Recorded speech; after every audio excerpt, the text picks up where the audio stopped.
where Aditi had told me to take a turn. I pushed the brakes hard, decelerating the car from 100 to 20 kilometers per hour in 3 seconds flat. Pranay's upper body merged with the dashboard. "Sorry dude, you okay?" "No, I'm not." He put his hand over his heart and breathed in dramatically. "I feel a faint pain right here."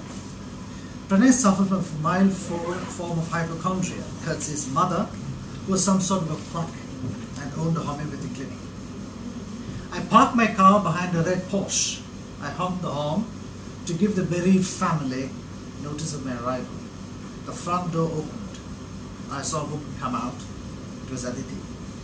I got out of the car and started walking towards the house. Each step was heavy. My heartbeat had trebled. There was a heavy knot in my stomach and my throat was suddenly parched. She looked different.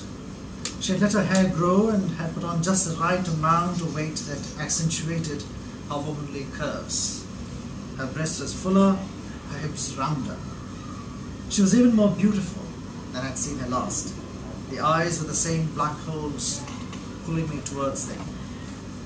She nodded to me in her idiosyncratic style.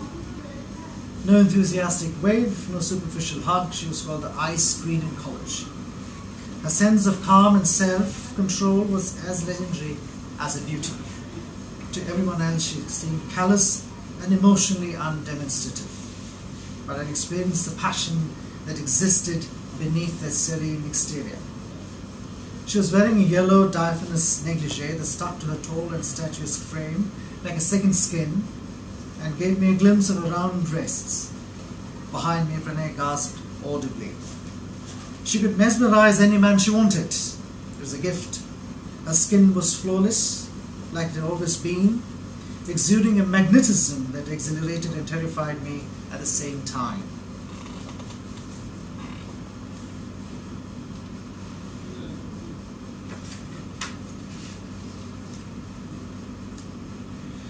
Anil's body was stretched out in the hammock. He was lying on his stomach with his back facing us. The outline of a wallet protruded from the trousers' rear pocket. I bent and saw the black handle of a knife that had been plunged into his heart. The sand had absorbed most of the blood, judging by the dark patch beneath the hammock. I observed the various approaches to the hammock. With the pool blocking off access to the hammock from one side, there were two ways by which someone could have got onto the beach to reach the hammock.